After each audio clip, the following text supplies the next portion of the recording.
6 months had passed since Tara Morgan returned to Earth. Her small apartment in Portland felt both familiar and strange after her 3 years aboard the Shrith vessel. The government officials who had debriefed her made it clear she was never to speak about what had happened. They provided a cover story about her being found in a remote region of Alaska, suffering from amnesia. They gave her money, a new identity, and promises of protection if she stayed quiet. But Tara could not forget. Nixala, the alien woman with 4 arms and bioluminescent patterns who had risked everything to save her. The small communication device Nixala had given her sat on her bedside table untouched. Tara often stared at it, wondering if she should activate it. A part of her longed to hear from her alien rescuer, but another part feared what might happen if she reopened that door. She had tried to return to normal life, finding a job at a local bookstore and renting a small apartment on the edge of the city. But nightmares plagued her, sleep visions of cold metal examination tables and expressionless obsidian eyes studying her. She avoided crowds, kept to herself, and jumped at unexpected noises. The other former captives had been settled in different locations around the world. They were forbidden from contacting each other, another precaution to keep their story from spreading. One rainy evening, as Tara walked home from her shift at the bookstore, she noticed a black SUV parked across from her apartment building. She had seen similar vehicles occasionally over the past months, always at a distance, always watching the government, keeping tabs on her, she assumed, making sure she kept her silence. She hurried inside, locking her door and drawing the curtains that night as wind rattled her windows. Tara finally picked up Nixala's device. It was smooth and cool to the touch, with no obvious buttons or controls. She held it in her palm, remembering Nixala's words, "If you ever wish to speak with me again, this will reach me." Taking a deep breath, Tara whispered, "Nixala's name." The device warmed in her hand, glowing with a soft blue light, similar to Nixala's skin color. A gentle hum filled the room, and then silence. Tara waited, heart pounding. Nothing happened. She placed the device back on her nightstand, feeling foolish. Perhaps it had never worked. Perhaps it was just a gesture of kindness never meant to be used. She slept fitfully that night, her dreams filled with images of vast starfields and alien landscapes. When she woke the next morning, sunlight streamed through her curtains and something had changed in her apartment. On her kitchen table sat a small potted plant unlike any she had seen on Earth. Its leaves shimmered with iridescent patterns that pulsed gently in the morning light. Beside it was a note written in flowing script. "Tara, I received your call. I cannot come to you directly yet, but know that you are not forgotten. This plant is from my homeworld. It responds to human emotions. Care for it, and it will bring you peace. I am working to see you again. Patience." Nixala Tara approached the plant cautiously. As she reached toward it, the leaves shifted color from blue to a warm gold. She touched one leaf gently and felt a sensation like a soft hum in her mind, a feeling of calm and reassurance. The plant was somehow communicating with her. Tears filled her eyes. It was the first proof she had that her experience had been real, that she hadn't imagined Nixala. For the next 2 weeks, Tara found comfort in the alien plant. It responded to her mood's shifting colors and patterns. When she felt anxious, it glowed with calming blues. When she felt happy, it pulsed with bright golds. Sometimes when she spoke to it, she felt faint impressions in return. Not words exactly, but feelings, images, impressions. She wondered if this was how Nixala's people communicated with each other. Then one evening, the black SUV appeared again. This time, 2 men in dark suits approached her building. Tara watched from her window as they entered, then heard their footsteps in the hallway. When they knocked on her door, she quickly hid the alien plant in her bedroom closet. "Ems," Morgan, one of the men, said when she opened the door. "May, we come in." The men introduced themselves as Agents Wilson and Reed from a department they didn't name. Tara knew they were from whatever organization handled alien contacts. She had met similar agents during her debriefing routine check. They explained, looking around her apartment. "How's everything going? Any unusual contacts or experiences?" Tara shook her head. No, everything is normal, Agent.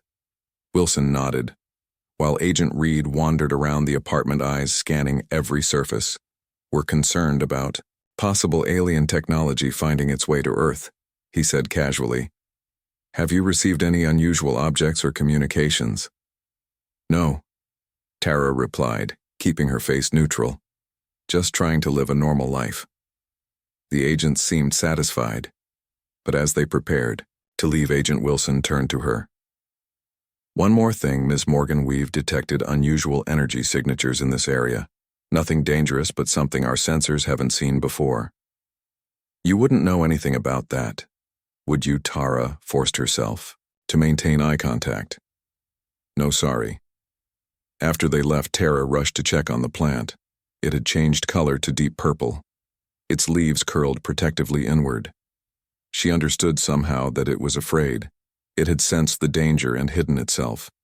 She stroked the leaves gently, whispering reassurances until it slowly unfurled again.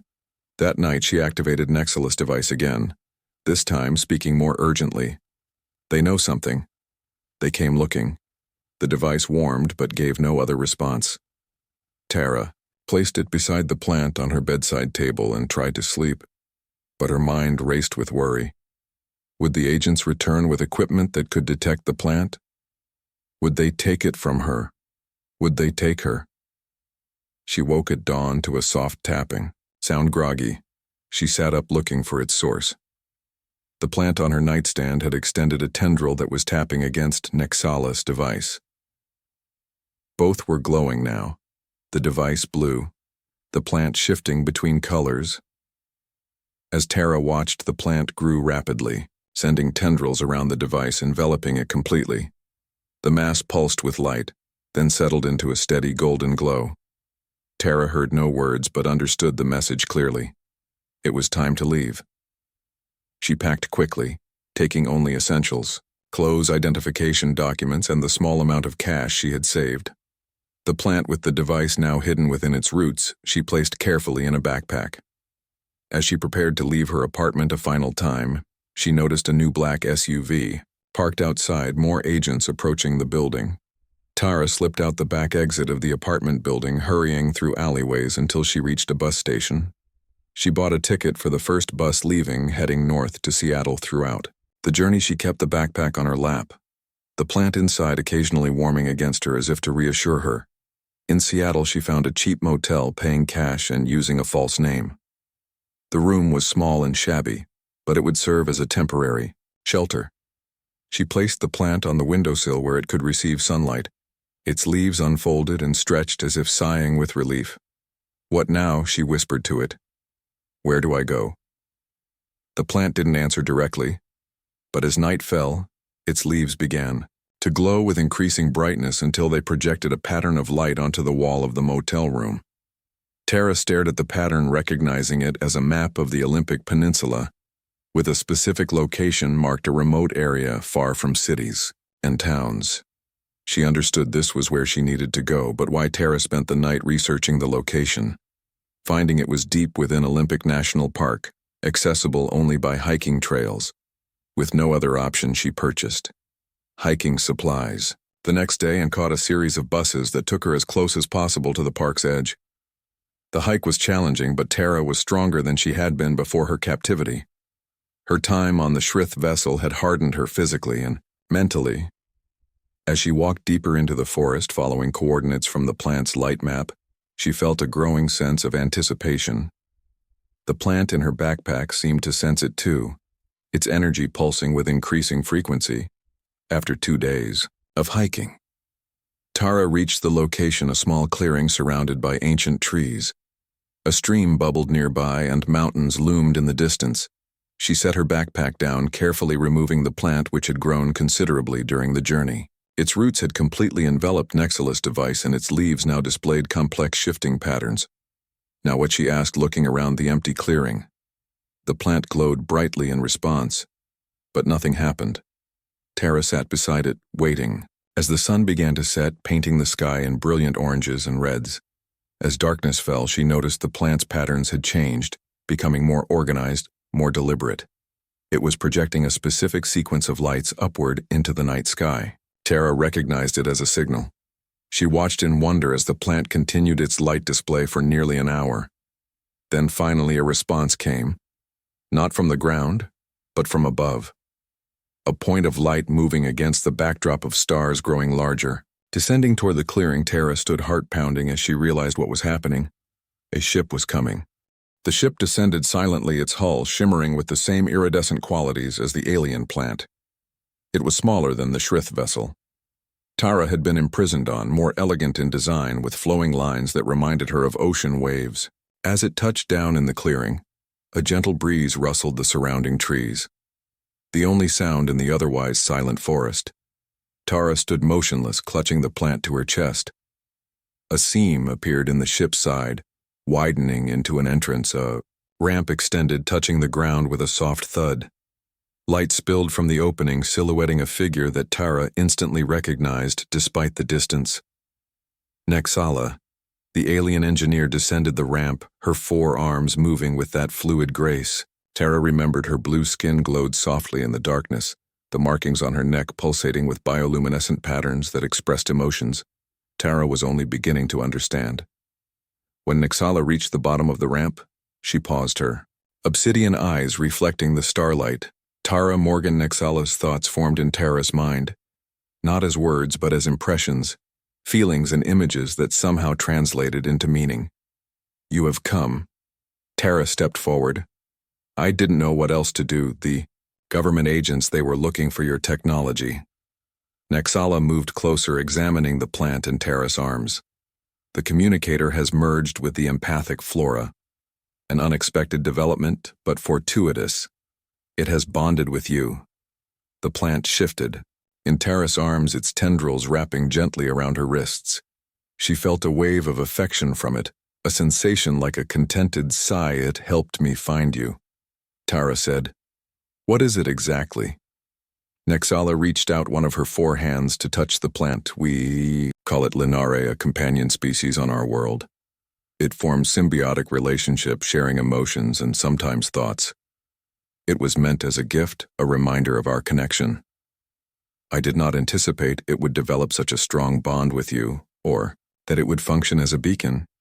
A noise in the distance made them both turn. Flashlight beams bobbed between the trees.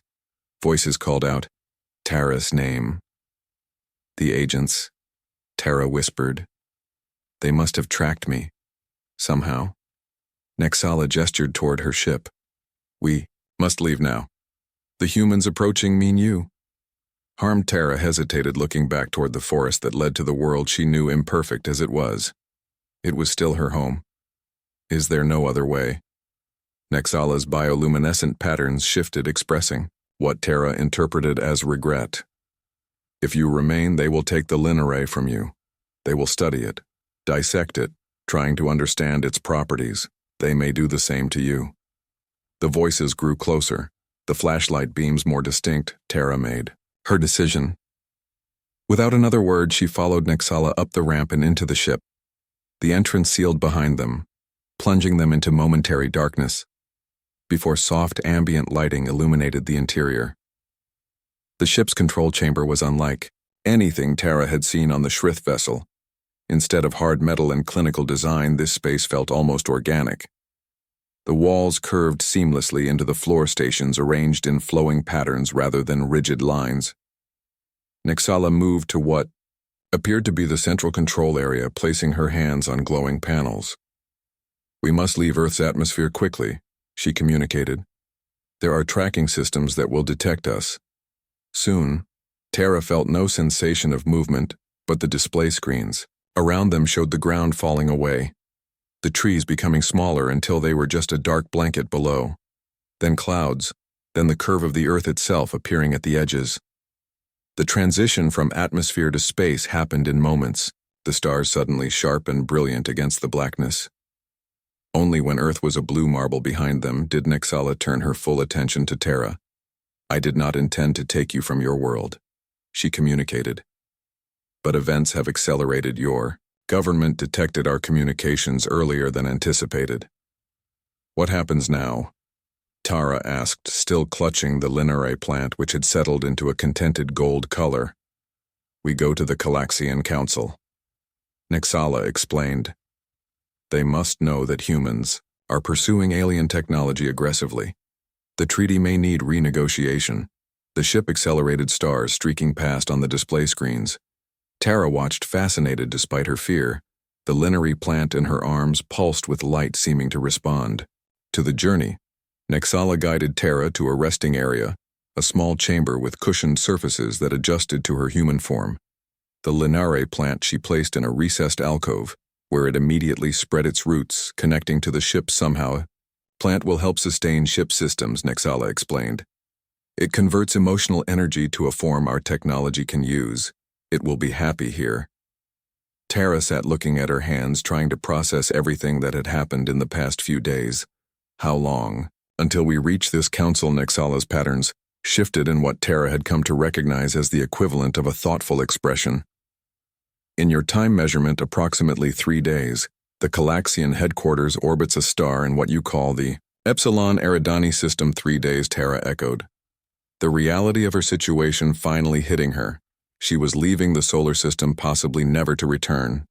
The government would list her as missing, perhaps declare her dead. Her small life in Portland, the bookstore, her apartment, all of it gone. Will I ever go back to Earth? I cannot answer that. Nexala communicated her patterns, expressing sympathy. The council will decide many things, including how to address human awareness of our existence. Your testimony will be important. Tara nodded, trying to control her fear. What should I expect when we get there? Nexala settled beside her, adjusting her forearms in a position of rest. The council consists of representatives from 12 spacefaring species. The Galaxians hold the central authority, but all have voice. The Shrith are now restricted, their collection activities suspended, but they still argue for their right to study developing species. They may challenge your presence. Will you be there? With me, Tara asked. Always, Nexala assured her. I requested assignment as liaison to Earth because I believed in the potential of human and Galaxian cooperation. The Shrith incident proved my instinct correct. Your kind has much to offer the galactic community. Your adaptability, your emotional resilience, your capacity for both logical and intuitive thinking. All are rare combinations. Over the next 3 days, Tara learned more about the galaxy she was entering. Nexala taught her about the Galaxian Council, the complex politics between species, the history of first contacts with various worlds. The linare plant thrived aboard the ship, growing larger, its empathic abilities strengthening until Tara could receive clear emotional impressions from both it and, increasingly, from Nexala. Nexala explained that humans were considered a level 3 civilization on the galactic scale, aware of their place in the cosmos, but not yet capable of efficient interstellar travel. Earth governments had known about alien existence for decades, maintaining secret contact while preparing humanity for eventual full disclosure. The Shrith had violated these agreements, capturing humans for study without permission.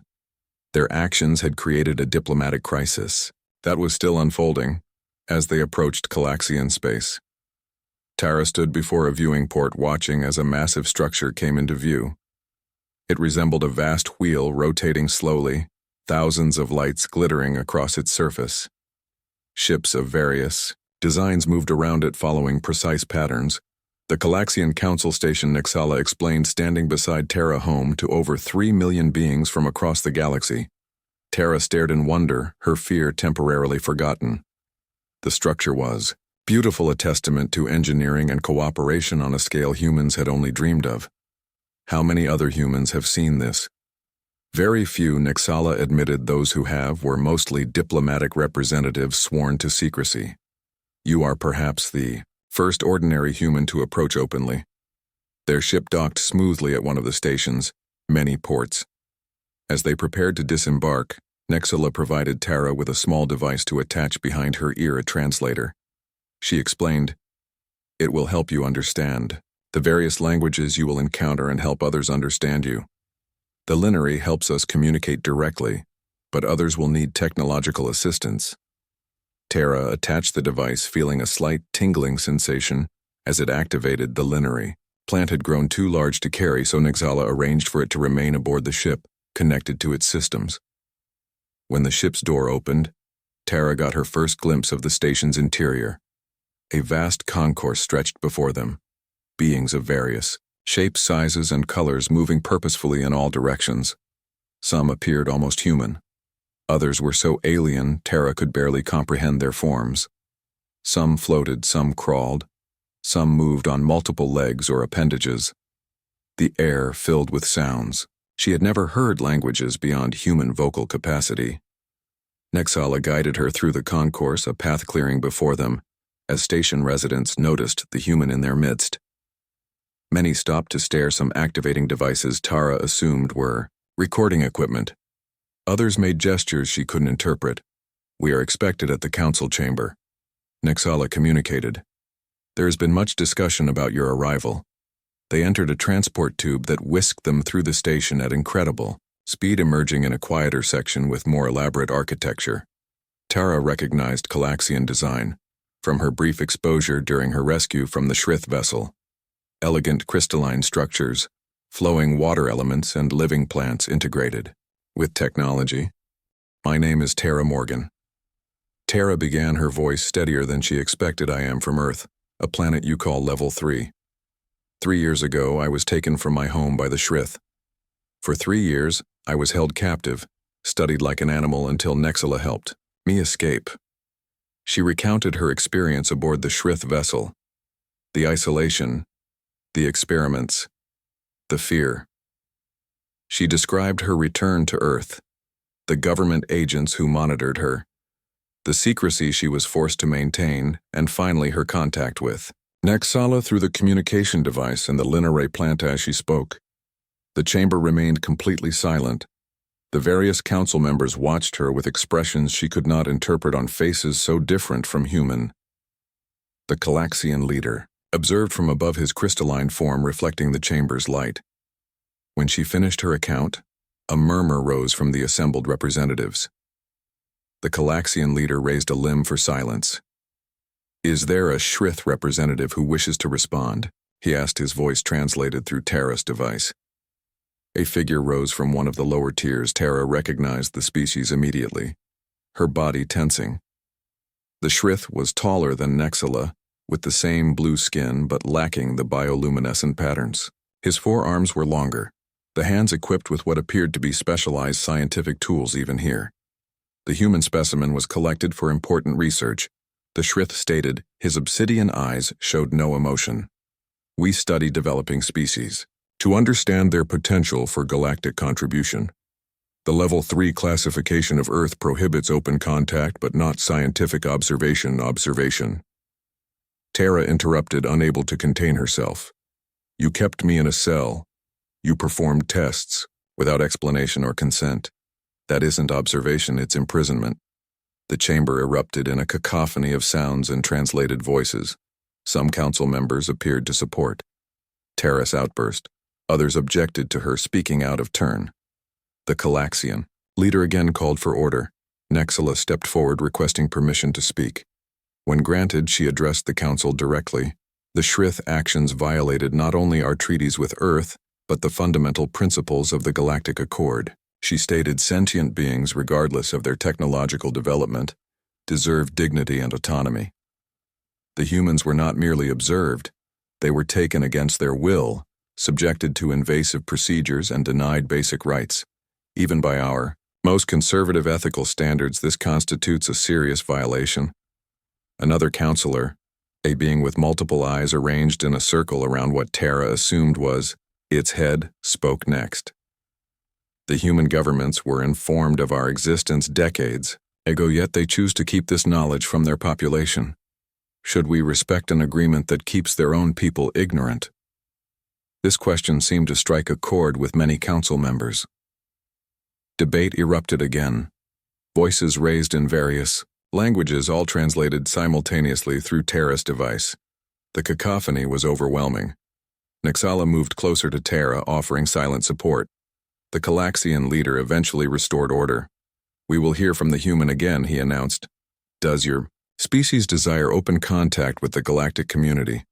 Tara hesitated, aware that she had no authority to speak for all humanity. I cannot answer for everyone on Earth, she admitted. But I believe most humans would want to know the truth. That we are not alone. That there are beings who could help us solve our problems, share knowledge, show us a better path. And what of the humans who would react with fear? The Shrith representative challenged those who would see us as threats to be eliminated. Your species has a well-documented history of violence toward the unknown. Tara met his obsidian eyes without flinching. Yes, some would be afraid, she acknowledged. But fear comes from ignorance. The secrecy your treaties enforce with our governments only makes that fear more likely. When something is hidden, it becomes more frightening, not less.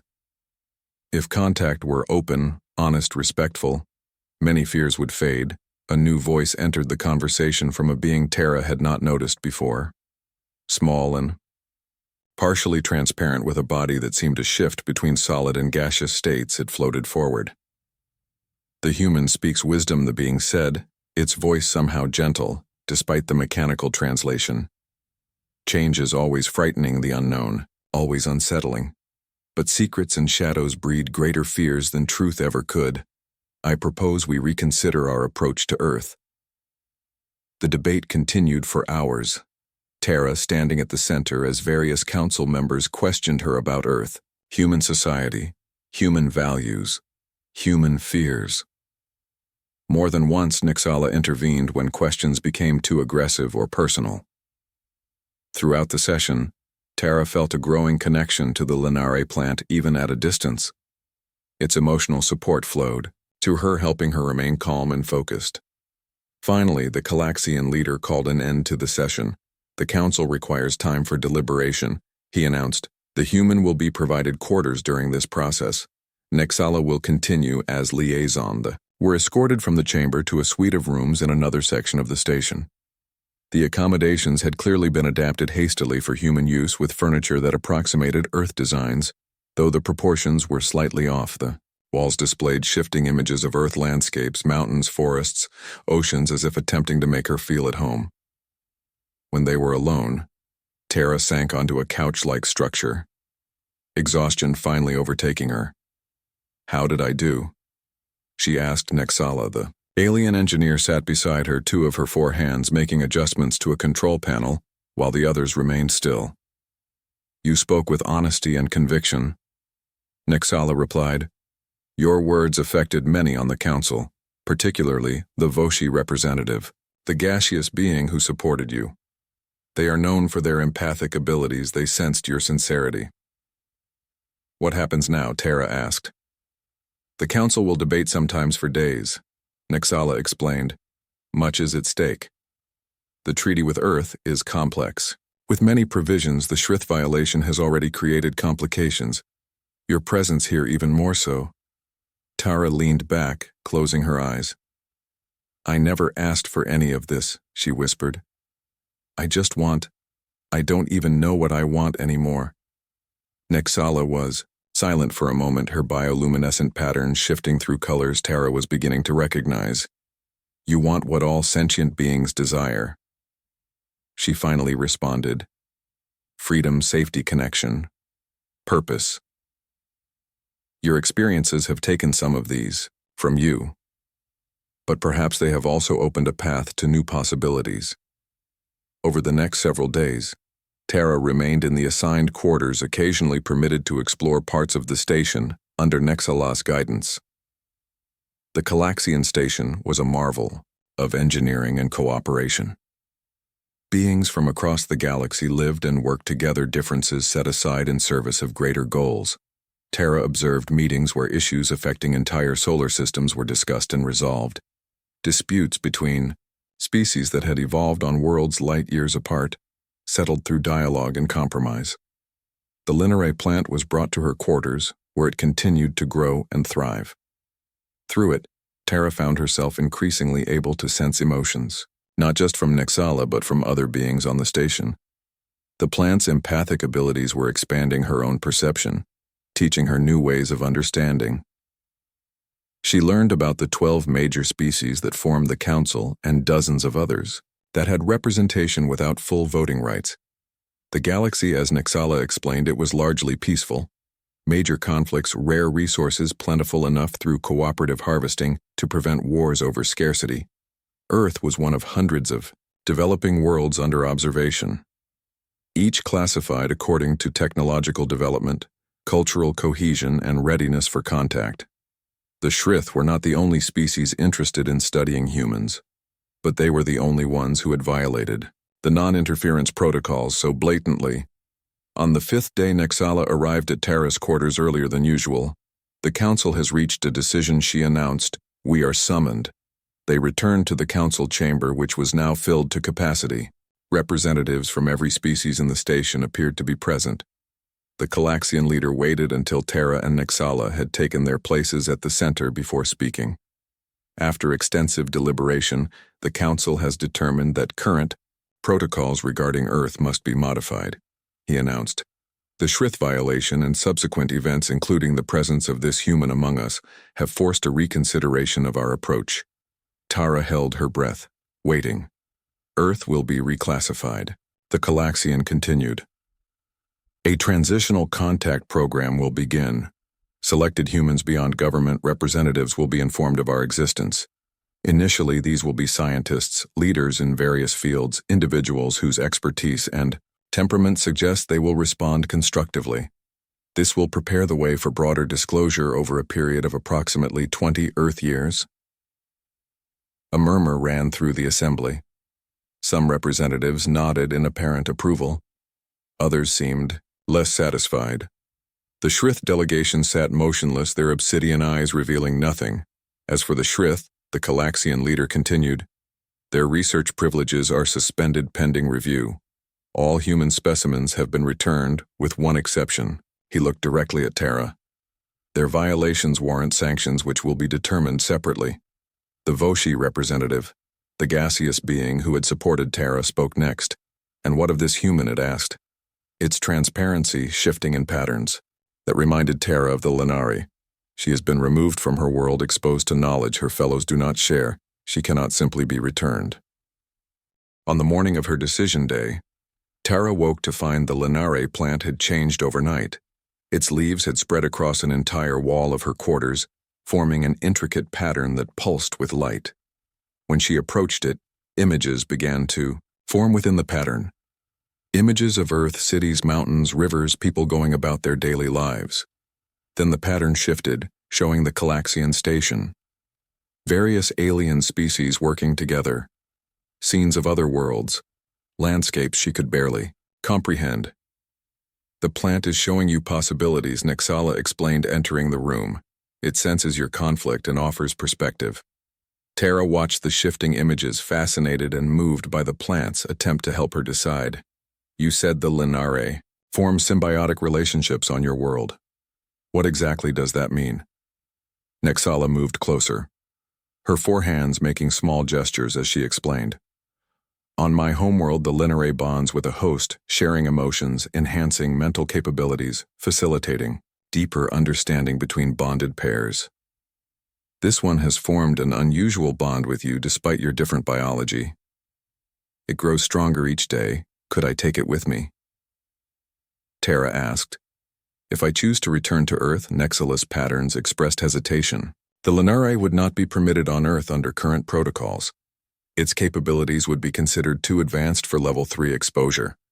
Even with memory modification, you would not be allowed to retain it or touched one of the plant's leaves. Feeling its responsive warmth, the Lenare had become important to her. Its empathic presence a comfort in this alien environment. The thought of leaving it behind added weight to an already difficult decision to distract herself from the choice. Looming before her, Tara requested a tour of parts of the station she had not yet seen. Nexala agreed, guiding her to areas where various species conducted research, developed technologies, or created art. As they walked, Tara noticed other station residents watching her with what seemed like increased interest. They know of your choice, Nexala explained. Many are curious about what you will decide. Some hope you will stay. They have questions about humans that official reports cannot answer in a vast chamber filled with holographic displays of star systems and planetary bodies they encountered. The Voshi representative, The gaseous being floated toward them, its transparent form shifting in what Tara had come to recognize as a greeting. Gesture human Tara Morgan the Voshi communicated its thoughts, translating through Tara's device but also registering emotionally through her connection with the Linnarai. Your presence has created much discussion among my people. Tara nodded respectfully. The Voshi had supported her in the council. We don't have anything like your species on Earth. The Voshi pulsed with what felt like amusement. We exist in many places in many forms. The boundaries between matter and energy, between solid and void, these are more permeable than your science yet understands. But you will learn in time. If not your generation, then another. Have you visited Earth? Tara asked. The Voshi shifted its form slightly. I have observed from orbital distance. Your oceans particularly interest my kind. The vast unexplored depths, the diversity of life, the currents and patterns. Your people focus so much attention on land and space, overlooking the wonder beneath your waters. Tara had never thought much about Earth's oceans, but hearing the aliens speak of them with such reverence made her see them anew as something extraordinary. May I ask your opinion about my choice? The Voshi was silent for a moment, its form becoming more stable, more defined. I perceive in you a quality rare. Among developing species, adaptability without loss of essence. You change to accommodate new information, new circumstances, yet remain distinctly yourself. This quality will serve you wherever you choose to be. With that cryptic response, the Voshi departed, leaving Tara no closer to a decision. Later they visited a section of the station dedicated to biodiversity preservation. Vast chambers housed plants, animals, and other life forms from hundreds of worlds. Many were from planets where natural disasters or technological catastrophes had threatened extinction. The Council maintained these biological archives, ensuring no world's unique evolutionary paths were lost forever. Some of these species are from worlds that no longer exist. Nexala explained, guiding Tara through chambers that simulated everything from desert conditions to underwater environments. Others from planets where development took wrong turns, resulting in ecological collapse. In one chamber, they found small creatures that resembled Earth squirrels but with 6 legs and bioluminescent patterns similar to Nexala's. The creatures approached Tara without fear, climbing onto her shoulders and examining her with curious eyes. They recognize your connection to the Linnarai. Nexala explained, these are from my homeworld. They share distant evolutionary ancestry with the plant. They too are empathic. Tara gently stroked one of the creatures, feeling its emotional response, a mixture of curiosity and contentment. Your world must be beautiful, she said to Nexala. It is, Nexala agreed, but not without challenges. My species struggled for centuries to find balance between technological development and natural preservation. Many mistakes were made before we learned. Perhaps that is why I feel such connection to humans. You stand at similar crossroads. As evening approached, they returned to Tara's quarters. The Linnarai plant had continued to grow its patterns, now covering 2 walls, creating a living tapestry of light and color. Tara sat before it, watching as it responded to her emotions, shifting hues as her thoughts moved from possibility to possibility. I wish I could speak with the other humans who were captured, Tara said suddenly. Those who returned to Earth, I wonder how they're adjusting, if they feel as out of place as I did. Nexala settled beside her. Contact between former captives was prohibited by your government, she reminded Tara. They fear collective action. Organized demands for disclosure. Tara nodded, then told me about the transitional contact program the Council mentioned. Would I be involved if I stayed? Nexala's patterns brightened. You would be essential to it. Your experiences give you unique insight. You understand both human fears and the reality of galactic society. You could help identify which humans should be approached first, how information should be presented, what precautions would be necessary, and what would happen to Earth in the long term. Tara asked, would we join this council eventually, if your development continues positively? Nexala confirmed, though full membership would likely take generations. The transition from isolated planetary thinking to galactic perspective requires time. The human tendency toward tribalism, national identity, racial division. These must evolve toward more inclusive understanding. They talked long into the night, Nixala sharing stories of other worlds that had joined the galactic community, the challenges they faced, the contributions. They made Tara asking questions about what her life might be like if she remained on the station. The Lineray responded to their conversation, its patterns becoming more complex, more intricate, as if adding its own thoughts to the exchange. When Nixala finally left Tara to rest, the decision still hung before her. The Lineray dimmed its lights, matching the simulated night cycle of the station quarters, but remained actively shifting in subtle patterns. As Tara prepared for sleep, she felt its emotional presence, a gentle questioning. "What should I do?" She asked it directly, knowing it understood even if it could not answer in words. The plant brightened briefly, then projected an image onto the opposite wall. Tara herself standing at a crossroads, one path leading back to a small apartment in Portland, books and solitude, the other leading to stars and unknown horizons, neither path marked as right or wrong, just different. She slept fitfully, dreaming of Earth, of the government agents searching for her, of Nixala, of vast council chambers filled with beings she could barely comprehend. When she woke the second day of her decision period, she found Nixala waiting with news. "The council has received a communication from Earth," she announced. "Your government has demanded your return. They claim you were taken against your will." Tara sat up, alarmed.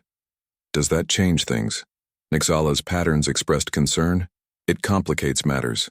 The council respects sovereignty, claims from level 3 worlds, even when communication is limited to government representatives. However, they also recognize your right to self-determination as a sentient being. The Voshi representative has argued strongly that you should maintain freedom of choice, so I can still decide for myself," Tara confirmed. "Yes," Nixala assured her, "but if you choose to stay diplomatic, tensions with Earth will increase. Your government will view it as a form of defection, perhaps even abduction." Tara spent the day considering this new information. As she toured more of the station, meeting representatives from various species, she found herself thinking less about Earth and more about possibilities here. Among these beings, she was unique. A curiosity, yes, but also valued for her perspective. Her experiences aboard the Shrith vessel, once only a source of trauma, now gave her insights and understanding that could serve a greater purpose. That evening, she was invited to observe a council subcommittee meeting where representatives discussed the Transitional Contact Program. The Calaxian chair acknowledged her presence, inviting her input. "If we proceed with selective contact, which humans should be approached first?" a representative asked a being with multiple limbs and eyes, arranged in patterns Tara still found disorienting. 1 year had passed since Tara Morgan chose to remain on the Calaxian station. Her life had transformed in ways she could never have imagined during those silent years of captivity aboard the Shrith vessel.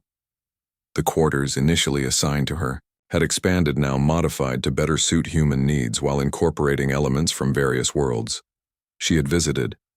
The Lineray plant had become a permanent fixture, spreading throughout her living space, responding to her emotions, creating environments that matched her moods. Tara stood before a viewing port, watching a small ship dock at the station. The vessel carried the newest additions to what had become known as the Earth Liaison Program. 5 humans, scientists, and cultural experts who had been carefully selected as the first wave of open contact beyond government representatives. They would spend 3 months on the station, learning about the galactic community before returning to Earth to help prepare others. "The humans have arrived," Nixala announced, entering Tara's quarters. Her blue skin glowed with excitement, the bioluminescent patterns Tara had learned to read so well, expressing anticipation. "The council is assembling for the welcome ceremony." Tara nodded, adjusting the formal garment she wore for official functions. A blend of human and Calaxian design, it represented her unique position, bridge between worlds. "Are they nervous? Terrified?" Nixala confirmed with a pattern that translated as gentle amusement, "As were you when you first arrived." Though under different circumstances, much had changed in the past year. The Transitional Contact Program had begun cautiously. Earth governments, initially resistant, had gradually accepted the Council's timeline for disclosure. Tara's status had evolved from refugee to respected advisor. Her understanding of galactic politics had deepened her role, expanding beyond mere human representative to active participant in Council deliberations. Through it all, Nexala had remained her closest companion. The alien engineer now served as official coordinator between Earth and Calaxian interests. But their relationship had grown beyond professional boundaries into something neither human nor Calaxian terms could adequately describe. The linearay connected them on an empathic level, allowing communication deeper than words, more intuitive than thought. Together, they made their way to the reception chamber where the Council would formally welcome the human delegation a year ago. Tara had stood terrified before that same Council. Now she would stand with them, representative of both worlds, as they walked through the stations. Corridors, beings of various species acknowledged them with gestures of respect. Tara had become a familiar presence. Her initial novelty transformed into acceptance. She had learned dozens of alien greeting customs adapted to different environmental requirements, mastered the basics of several non-human languages. Her translator device rarely left her ear, but she relied on it less each month. The reception chamber was arranged differently than for Council sessions. Comfortable seating areas accommodated various physiologies. Food and drink from multiple worlds, including Earth, were available. Subtle lighting enhanced the space's welcoming atmosphere. The 5 humans entered looking just as overwhelmed as Nexala had suggested. 3 women and 2 men, all specialists in their fields, all chosen for their psychological profiles, indicating adaptability and open-mindedness. They stared wide-eyed at the assembled aliens, some visibly trembling, one woman clutching a datapad like a shield. Tara approached them, smiling warmly. "Welcome to the Calaxian station," she said, extending her hand. In the familiar human gesture, "My name is Tara Morgan, Earth Liaison to the Galactic Council." The humans stared at her with expressions of shock and relief. Dr. Eleanor Wells, a quantum physicist from MIT, recovered first, stepping forward to take Tara's hand. "You're human," she said unnecessarily. "We were told there would be someone like us here, but seeing is believing." Tara finished for her. "I understand completely. I felt the same way my first time here." The others introduced themselves. Dr. Sanjay Kumar, an environmental scientist from India, Dr. Maya Rodriguez, a linguistic anthropologist from Mexico, Paul Chen, an artist and philosopher from Singapore, and Dr. Kelly Washington, a neurologist from South Africa. Each brought expertise the Council had identified as valuable for first-phase contact. The Calaxian leader approached his crystalline form, catching light as he moved.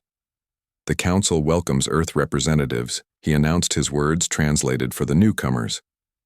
"This historic gathering marks another step toward full integration of humanity into the galactic community." Dr. Wells stepped forward, clearly designated as the group's spokesperson. "We are honored to be here," she said, her voice steadier than her expression. "We come seeking knowledge and understanding for the benefit of all humanity." The formal speeches continued, representatives from major Council species offering welcomes, while the human delegates tried to maintain their composure. Tara watched with empathy, remembering her own overwhelming first experiences. She felt the linearay responding through their connection, sensing the humans' emotional states, their mixture of fear, wonder, confusion, and excitement. After the ceremony, Tara guided the human delegation to quarters, prepared for them, explaining station protocols, answering their endless questions. Throughout, she felt their stares, their difficulty, reconciling her comfort among aliens with her human appearance. "You seem so at ease here," Dr. Rodriguez observed when the others had retired to rest.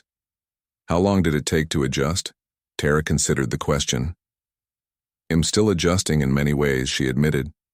"Some things become familiar quickly. Others remain strange even after a year. The key was learning to be comfortable with not understanding everything, accepting that some concepts, some experiences would remain foreign." Dr. Rodriguez nodded thoughtfully. "You were taken by the Shrith originally. The reports said you were held captive for years." "Yes," Tara confirmed, not elaborating. She had told her story many times to the Council, to various officials, to assessment teams, but the memories remained painful. "Private."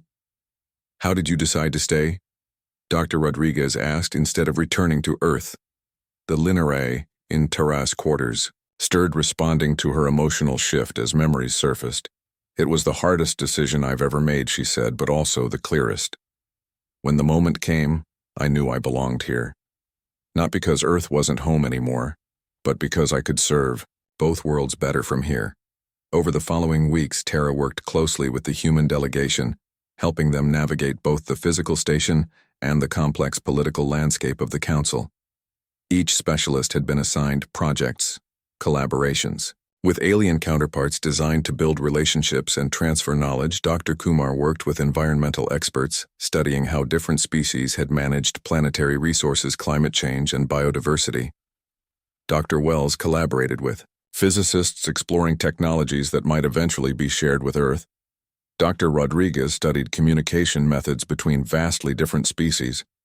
Paul Chen created art that interpreted alien concepts for human understanding. Dr. Washington examined neurological diversity across sentient species. Tara served as guide interpreter and often mediator when cultural differences created confusion. The humans relied on her, constantly bombarding her with questions not just about alien biology and technology, but about her own experiences, her choices, her life aboard the station. How do you handle the isolation? Dr. Washington asked one evening. The delegation gathered in Tara's quarters, the Linare creating a comfortable Earth-like environment for them, being the only human here full-time. Tara gestured to the plant, its tendrils gently shifting in response. I'm not really isolated, she explained. The Linare connects me to others, especially to Nixala. But beyond that, I've found connections with beings who look nothing like me, think nothing like me, but share fundamental values, understanding, compassion, curiosity. In some ways, I feel less isolated here than I sometimes did on Earth. Do you regret it? Paul Chen asked the artist, always most interested in emotional truths. Staying, never, Tara replied without hesitation. Though I miss certain things. Earth foods, music, the feel of natural wind and rain. But this work, this bridge between worlds, is more meaningful than anything I could have done if it returned. As the delegation neared the end of their 3-month stay, the Council convened a special session to evaluate the program's progress. The humans presented reports on their experiences and findings. Each spoke of initial fear, giving way to fascination. Each recommended expansion of the program, bringing more specialists to the station. The Council seems pleased with the results, Nixala commented afterward, as she and Tara walked through the biodiversity preservation sector, a favorite retreat when decisions weighed heavily. The next phase will likely be approved. Tara nodded, watching as small creatures from Nixala's homeworld played among exotic plants. She had come to love this section of the station with its reminders of natural worlds beyond steel and technology. 12 more humans next time, she said, and the beginning of limited technology. Transfers, Nixala's patterns shifted through thoughtful colors. Not all Council members support the accelerated timeline, she cautioned. The Shrith faction argues for more observation before sharing advanced concepts. Their influence has grown since the discovery of new developing worlds in the Carina sector. Tara stopped before a plant that resembled an earth willow, its branches sweeping low, creating a sheltered space beneath. Do you think we're moving too quickly?